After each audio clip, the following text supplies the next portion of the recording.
বাংলায় অনুপ্রবেশের চেষ্টা বাংলাদেশিদের অনুপ্রবেশে বাধা বিএসএফ এর, শান্তিপূর্ণভাবে বাধা দেওয়ার চেষ্টা বিএসএফ জওয়ানের, বাধা দেওয়ায় জওয়ানকে অপহরণের চেষ্টা করে শয়ে শয়ে বাংলাদেশি। অনুপ্রবেশে বাধা প্রতিশোধে ঝাঁপিয়ে পড়ে বাংলাদেশিরা, পরে বিএসএফ জওয়ানকে ফিরিয়ে আনে বিএসএফ। বাংলায় অনুপ্রবেশের চেষ্টা এবং সেই অনুপ্রবেশের চেষ্টায় বাধা বিএসএফ এর। जाते ना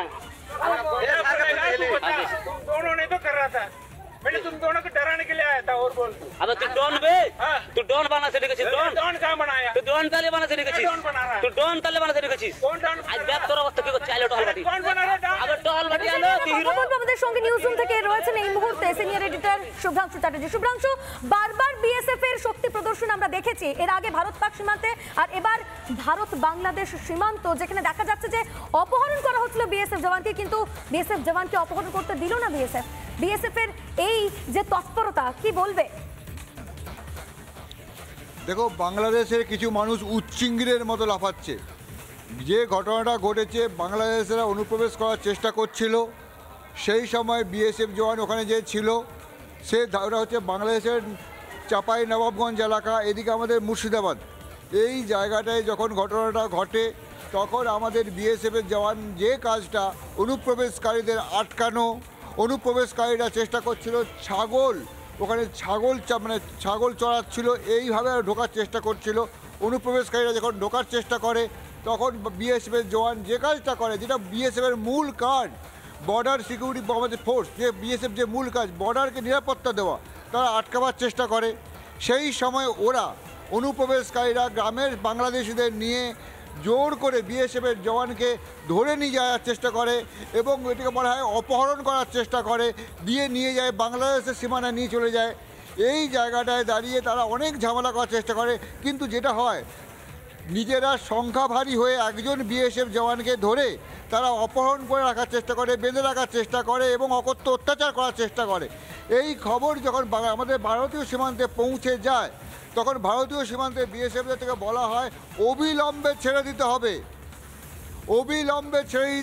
নয়তো কিন্তু ভয়ঙ্কর ঘটনার সম্মুখীন হবে বাংলাদেশের এই পাশাপাশি গ্রামগুলো, বর্ডার সংলগ্ন এলাকার যে গ্রামগুলো আছে, সীমান্ত এলাকায় যে গ্রামগুলি আছে বাংলাদেশের, তারা উচ্চিঙ্গের মতো লাফাচ্ছে, নিজেদের এক একজন বিশাল মহান মনে করছে।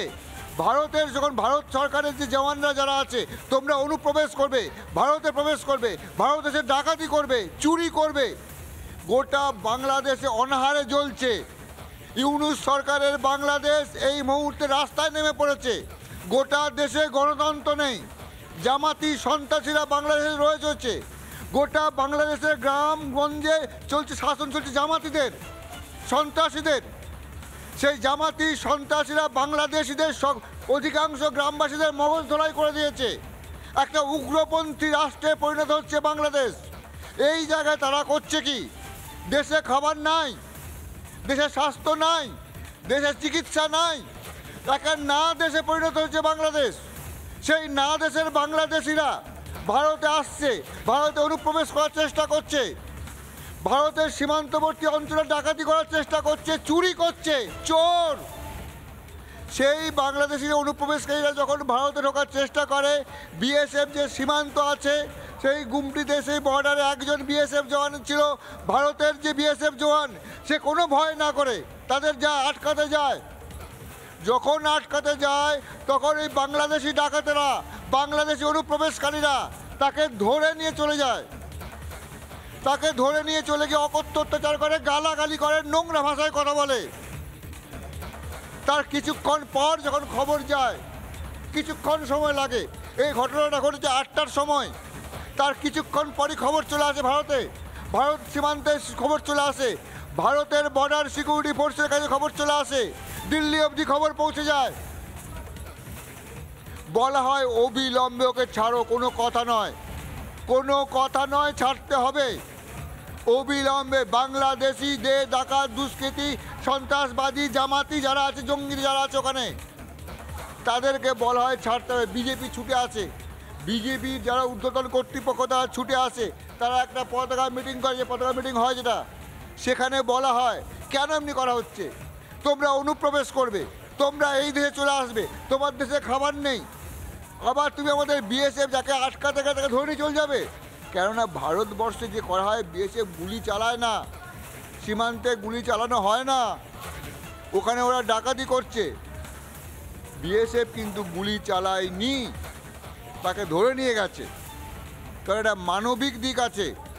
সেই জায়গায় দাঁড়িয়ে এখন মিটিং হয়, বোর্ড ওখানে মিটিং হয়, তারপর 11টা নাগাদ আমি সেই ছবিও দেখাতে বলবো, ছেড়ে দেওয়া হচ্ছে, সেই ছবিও আমাদের কাছে আছে। আমরা সেই ছবিটা যেখানে বিএসএফ আর বিজেপির মিটিংয়ে যে স্টিল ছবি আমাদের কাছে, সেই ছবিটা দেখাতে বলবো। তারপর ছেড়ে দিতে বাধ্য হয় ছেড়ে দিতে। গ্রামবাসীরা যে বাংলাদেশের গ্রামবাসীদের যেভাবে বলা হচ্ছে না, এখন বাংলাদেশে ইউনূস সরকার যেটা করেছে, গ্রামবাসীদের বলেছে যে তোমরা বিশাল বড় হয়ে গেছে, বাংলাদেশে বিশাল বড় হয়ে গেছে, ভারতকে ফুৎকারে উড়িয়ে দিতে পারে।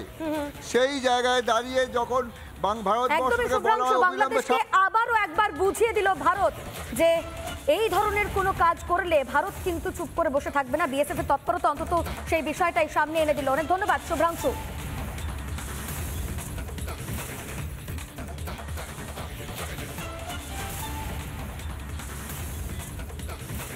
নানা ধরনের কন্টেন্ট দেখার জন্য লাইক করুন, শেয়ার করুন আমাদের ফেসবুক পেজ, সাবস্ক্রাইব করুন আমাদের ইউটিউব চ্যানেল। পাশাপাশি অন্যান্য ব্রেকিং নিউজের জন্য অবশ্যই চোখ রাখুন রিপাবলিক বাংলায়।